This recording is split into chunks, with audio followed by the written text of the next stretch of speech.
So I'm preparing my eye for a coming position, and the weight of his body is helping me stabilize the movement. So if I support him with my extension, I'm also moving. That's a good preparation for the class. But whatever you throw it, I'm feeling you might be well rooted with both legs. So I'm preparing myself to start throwing. And he's opening his body to stretch. Okay, very partner. The reason for it, after you've been training a while, you don't want to get forced to do it. You want to keep them guessing. So what I'm doing is, I'm holding my wrist, but I'm moving my elbow in the opposite direction my wrist is going. And then I'm moving my elbow in the opposite direction again. So it's elbows here. So slowly, we're just going to practice this. So elbow in, elbow out. It's kind of counter to what you might intuitively think is going on. But that's kind of the idea. You do something that your UK is the way you're expecting. My elbow comes in, he's not expecting it. I mean, it needs to go out. When my elbow goes out, okay? So try it with your same part right. So what we're going to do now is the same thing. Elbow in, elbow out. Now what I'm looking for, just like in Hokkaido, what you look for, is you look for an elbow that's high. Because as soon as this elbow is high and elbow indicates the shoulders raising also, that's where you really have his balance. So if I can get his elbow high, his balance is going to collapse. This structure falls apart. So the same thing is with this. When I'm doing this, and what I'm being conscious of is his elbow and shoulder raising, because he's trying to support himself, and that's the side I'm going to go to. Wherever I see a high elbow or shoulder, that indicates a weakness, and that's where I go. So I want to go where he's really weak. So you move to that side. So you don't have to have a side in mind. See his elbow and shoulders either. That's where he's weak. And then you do an Ichio pin. Okay, with your partners, please. All right, thanks. That work.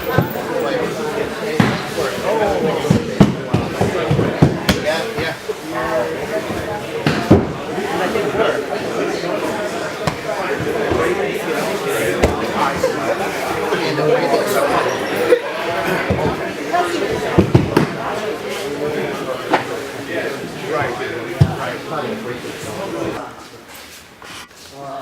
Let's see. Stand. Two hands be able to grab. Slowly. Tenshin.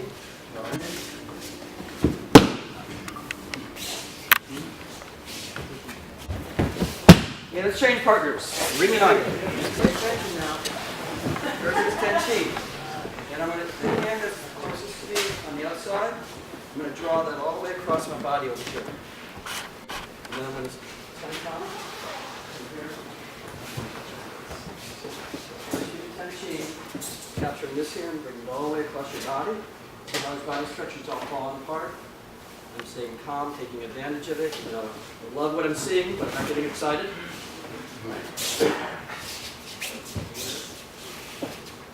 His body structure is all falling. Let's circle the troops and throw. Okay, same part. So, Yokomen, the idea is this is where all the strength is. And you want to move to the side a little bit where he's a little weaker. And at this diagonal where I'm strong against his body. So, the more his arm can come in front of him, when his balance is strong, this is where he's the strongest. Stay there. This is where he gets weaker, weaker, weaker. This is really where I will be. Slowly. Enter in. This hand's splaying his arm out, and this hand's coming to his chin. So you're moving, splaying out, coming to the chin. Splaying his arm out, coming to the chin. So he's attacking my forward side. The forward side, he can step forward into it and get off the line as you strike. Right there. See it. My forward side gets off the line. I rotate my waist. And I'm controlling the center line up to his chin. And I'm splaying his arm out to weaken his energy. And this hand comes down. Don't just leave it up. Just bring it down a little bit. That drops the center. Off balance. Okay, with your partner, please. So what are we doing? First Ross, please. So we're going to do the next move. The first move is sliding off the line in our omni, controlling the center of the arm. The second move is rotating the waist and stepping behind. That's where it's balanced. It's really weak, obviously. Slow motion. It's 1, 2. Here. Then I'm going to rotate my waist, and my hands rotate a little bit with my waist. Stay there. So my hands are rotating with my waist. Everything's connected. At the point, if the person's really big, you can keep going to the chin. If they're not, and you feel comfortable rotating around their whole body, you can do that. Really not. So you have two options here, depending on who you're working with. Continue coming to the chin. Lift up the chin. Don't hit the Adam's apple or throat. Or just bypass it altogether. See there? Okay, with your partner, please. There you are. So, what we've been dealing with is this strong arm coming out of the head, right? And we're weakening it by moving to the side and controlling the center line. Right? But he still has a leg and arm back there that can still do something. Right? He's just not one-legged and one arm. So that's one reason why it's important to control the center line. And this is not an area where you want to hang out a long time, like don't pitch a tent and start making your dinner. This just gives you a moment of time to do the next move, whichever it is. It could be entering in, or I'm going to enter in this way this time because I'm short. So tall people, bear with me on this next move. You're going to go under, so you have to bend your knees a lot. You're going to come around. So the first move is the same. Controlling the center line, and then underneath. Here.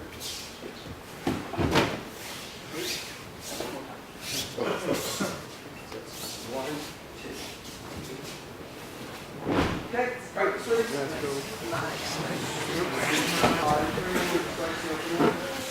controlling the center line, sliding the arm outward. This hand that's free, it's going to rotate and come on top. This hand's going to rotate, so I'm keeping a connection to my forearm and his forearm. And I'm going to move to his backside, like right here. Let's start again. I'll try to do it in different directions, different sides you can see. So it's coming out, displaying its energy outward, controlling the center. But this time I'm not going to just cut down. It's more out and rotate. So this rotation is kind of like if you want to do a roll in back of yourself. Like I want to do one of these kind of rolls. And that I'm rolling my whole body except I'm grounded as I'm doing it. I just roll this way, then I move my body upright. So swaying the arm out, controlling the center, roll behind, here. Now there's a lot of people in aikido that use the underarm to raise up the arm here, and that works, but to me it's not as high-key as this one. When you bring your arm above, you have to use your whole body. You just can't use your arm to pull. You have to rotate your whole body. And that's a developmental exercise to get your center turning your whole body from the core. You're just not using your arm. So watch. I push in, I rotate with the whole body, and I'm in this position. You're just going to get that far with your same partner.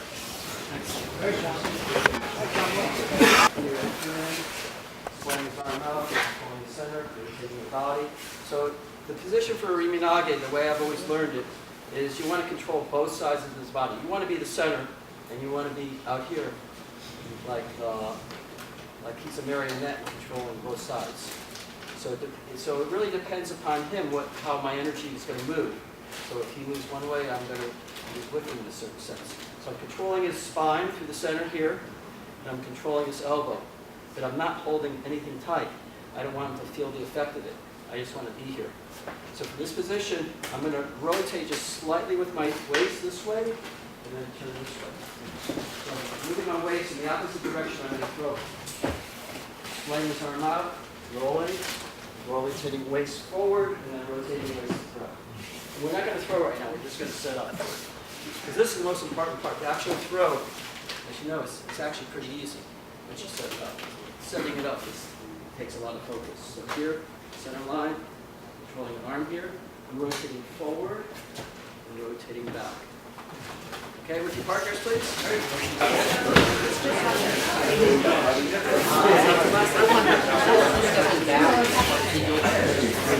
And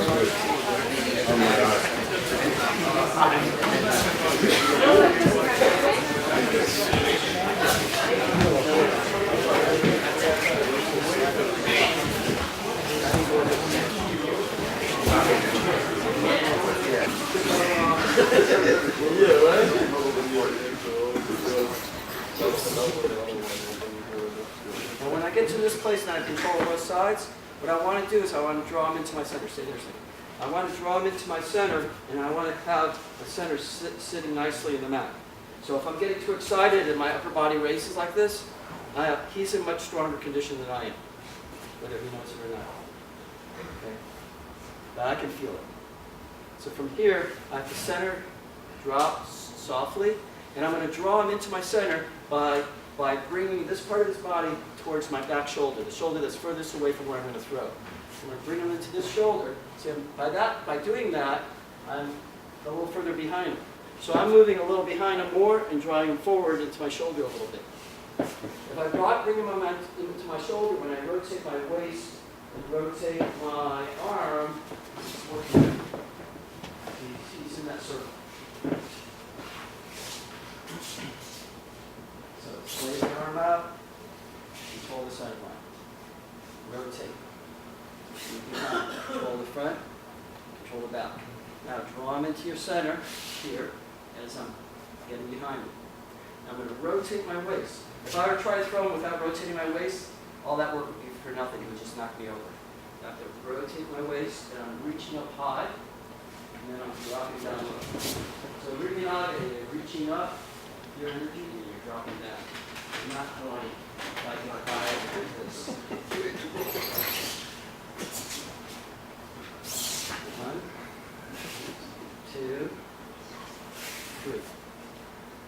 Now draw to the shoulder, reach up high, and drop down.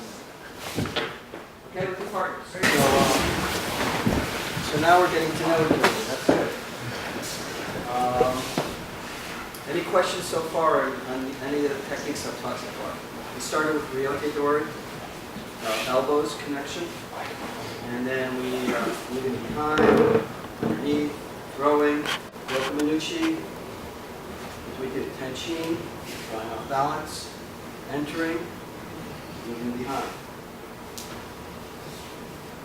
So yes. I think you mentioned briefly before about rooting the words to be something. What do you mean by rooting? Okay, so what do I mean by rooting? So your feet are connected to this, it's a great mat, connected to this lovely, like, cotton, spongy thing. It feels like moss. And you want your toes relaxing down into it, and the center of your arch supports kind of like, almost like they're screwing down into it. Your heels connected. And it's everything soft, and then letting your upper body weight drop into your lower body.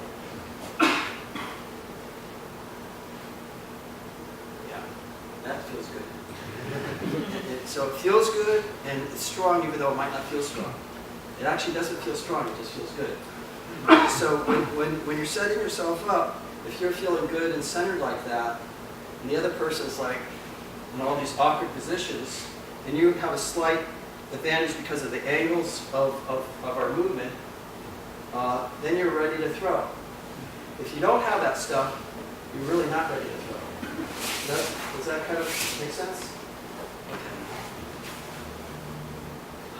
So any other questions? So Joseph gave this little introduction about my first time here. I started studying with Rick Stickles. Well, actually, Hal helped me with my aikido bio. I was working out all the years, digging through different things to get the years right.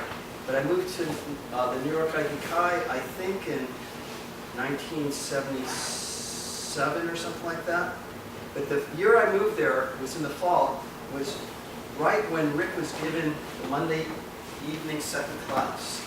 And in those days, the second class was sort of like when everyone's leaving the dojo, and just the really like go-getters were going to take that second class. People aren't coming in just for the second class. It's like the people that want to take a second class. And so Rick was teaching, and I had just moved there. I'd already been doing Aikido for a few years, so I knew how to follow and knew what techniques were. And we immediately had a nice bond because he would just like throw me every which direction, every which way. And I was totally eager and happy to be taking those falls because I was, like about 20 years old or something. And so, and that was like every Monday night. And then eventually I started going out to his school. He started his school in Elizabeth, New Jersey. And I started going out to it like for about 2 years to his Saturday morning weapons class. Because at that time, you better not be recording this. You're going to turn it off right now. That was the function. And there were no weapons classes. They weren't allowed. And it was kind of weird to even be practicing weapons there, I guess, because I didn't know what I was doing. But Rick's, totally into it. And so I was going out to Rick's dojo every Saturday morning. And I started telling people about it. Before I knew it, I was filling up my Volkswagen with people from the New York Aikido and bringing them to Rick's place. And that went on for a couple of years before I actually eventually moved to California. So Rick and I, over the years, have had, I would say he was one of my major influences in Aikido. And then I found out at some point that actually Rick started with Hal. Upstate New York is a great story. But Hal was a major influence on me also. So when I went to New York Aikido, Hal had already been teaching there for a lot of years. He was an old timer. He had been teaching the Friday class, which he's still teaching now. So how many years have you been teaching that Friday afternoon class? Like for 50 years or something. So that's pretty amazing, really. So he was teaching it consistently then. And so I was taking Rick's class. Well, I was taking all the classes. Before I was teaching, I was saying. Right. Exactly. With Lou. Right. I found that out. Passed away.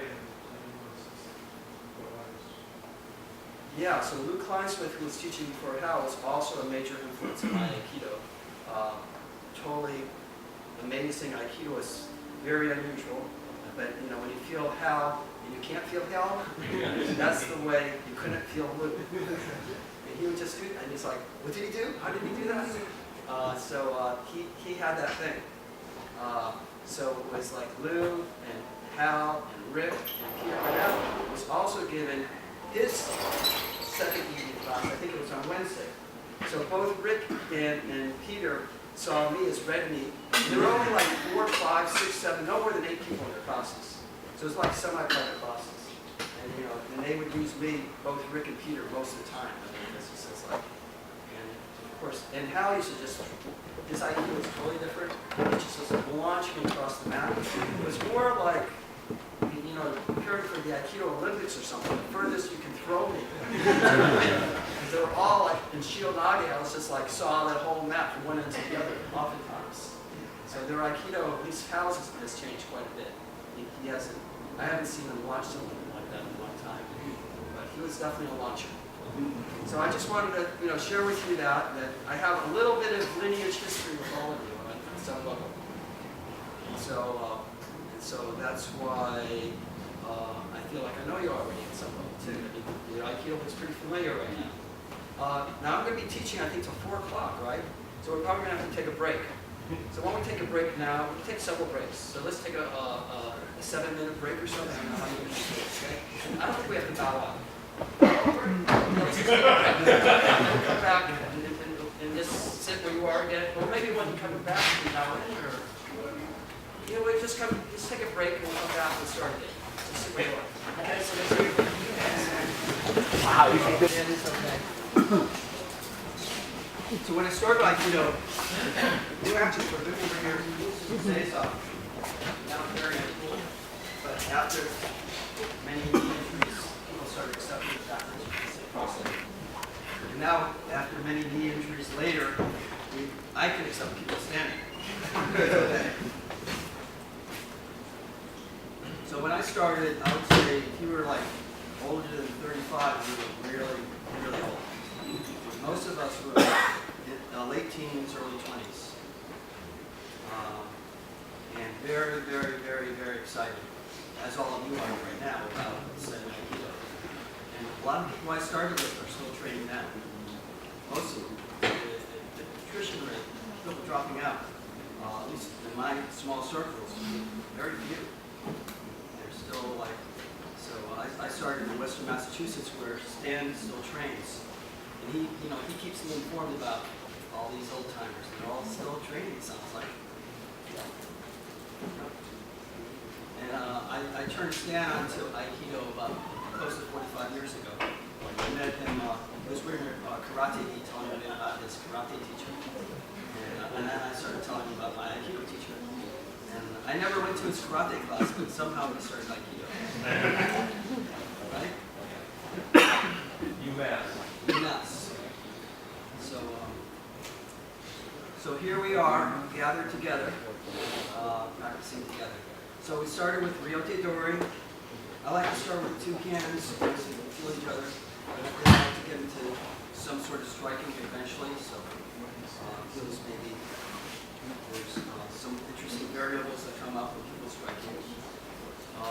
One thing that I learned from Hal is as you integrate your Aikido and get more advanced, the striking and the grabbing you deal with in a very similar manner.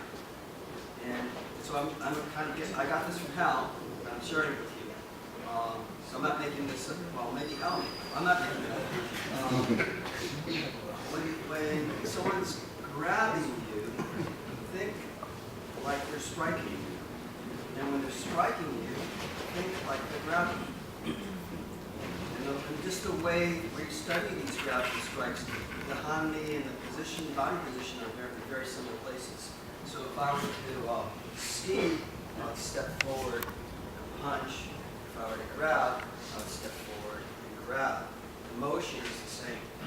And so what we're dealing with in Aikido is not necessarily if someone grabs me here, I'm going to do this. If someone punches me there, I'm going to do this. It's more like we're dealing with energies coming at us in different directions and how to move into spaces that are really much more advantageous.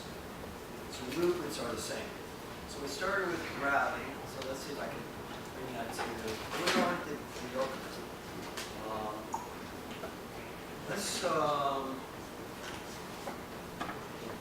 Any requests for what you would like to do? Yashiro. Yashiro? Who said Yashiro? The biggest guy in the room.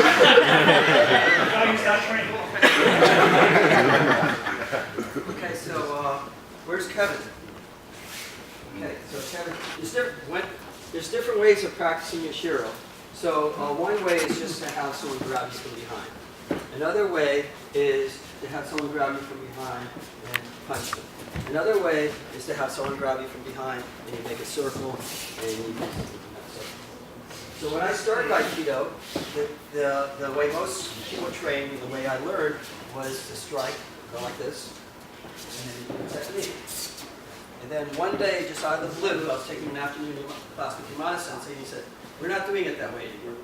And then he started showing everybody, now we're going to start practicing this way. It just kind of happened like that overnight. So that's the way most schools that I've trained at, studied with, that's the way most schools in the USA have trained. And the schools that aren't in the USA, if you go to their seminars, you might see them in the schools. I don't know. Okay, so we're going to take a little circle walk, and we're going to bring up our arms. Basically, it's a practice of kokyu. So, pushes down, pushing into my center, try to capture my, yeah, that's what he's doing. So if I'm going to grab you, if I'm going to grab you, this is, no, don't do me, I'm grabbing you. Okay, let me grab you. Like you push him down to get him. I'm not running around him like this. You see the difference? Okay. I'm not saying that's what you were doing. So he's pushing into my center to get me, and then he captures my backside. So push down, and you capture my backside, and then you can pull me backwards or something. Either like get my balance, pull me back. Like that, right? That's kind of like one of the things he could be doing. Some of his missing.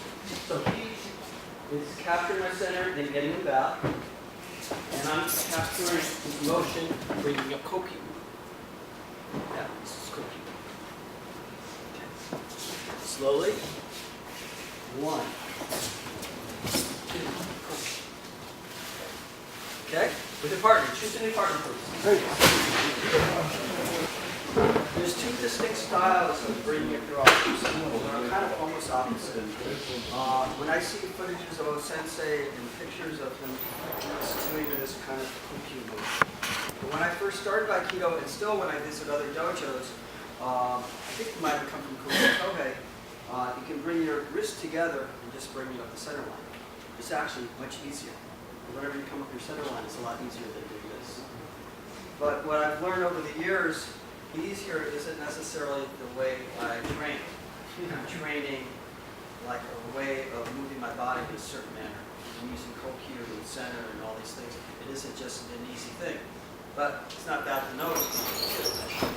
Actually, more than eventually, it comes in handy immediately if you can just do something easier. So if you bring your, just try it yourself. If you bring your wrists together and bring it up your center line, that's actually way easier. At least it takes less skill, I think, than doing this. This kokyu motion takes a lot of skill. I mean, I still struggle with it all the time. And when I teach, and I'm seeing even advanced people, I'm not the only one. It's not easy stuff. And you have to reach yourself to do it. So you have to be real soft on the mat with everything connected. And you're drawing up right through your feet, up through your hands. It isn't this, obviously. You're getting this nice root, you're soft in the hips, and letting your arms kind of float up there. To do this, you should still be rooted. Just the hammer is a little easier. So I haven't actually done this in a long time. I'm going to give it a shot. Because it should be easy, so I should be able to do it. Bring my wrists together. See what that does to his arms? Look at his shoulders and elbows. It does that immediately. His shoulders and elbows immediately get weak if he's connected to me. That's what I like. And it's easy to move behind. So we're going to try the easy way right now. Just so you have some exposure to it. I like exposing students to different ways of doing things. So I don't know if you've seen this or done this before. Do you do this, where's Joseph? He's still Do you do this style of school? This way. Yeah, kokyu. Yeah. Do you do it with the wrist? No. Yeah. Fingers up. It's kind of like, I would say, older school style. Like that. It's the one I started with, that, you know, for the first 4 or 5 years, is the way we did it. Like that. And then, if you want to do Sankyo, everything's in place. Now I can still do Sankyo with the kokyu way, a more difficult way. Kokyu, everything's in place too. But that actually takes a lot more skill. So I'd like you to try both and compare. Compare, contrast, use your higher order thinking skills, right? Bring your wrists together, expose elbows, kokyu.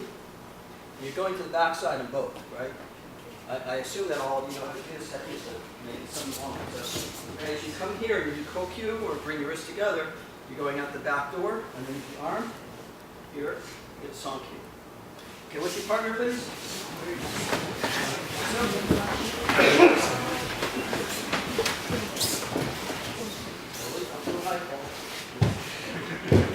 He likes it, he likes it. I don't like it. Is that the beginner's game?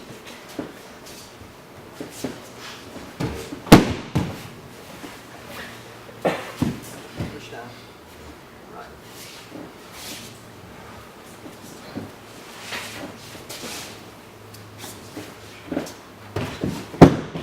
So when he's attacking, watch. Good. Don't want to end up there. I'm pretty tough. Okay, watch. I'll grab you. I don't have to be that exaggerated, but it's sort of like, it's sort of like I really want to get to this other side. The motion comes from a choke. So the motion comes from wanting to choke. But choking is very drag. I don't like to teach it. I mean, when I learn chokes, it's just like you're watching the sensei, you know, choke someone they're passing out on the mat. So I got a bad flavor for it right away. But the motion is very, if I want to choke you, I'm going to like grab you here, come here, here. And so this motion comes from that, I think. It's very similar. Instead of going to the throat, you're going for here. And you're training your footwork to protect yourself against a choke. That's the training, I think.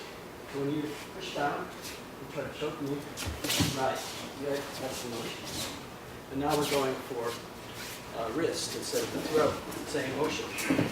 Good.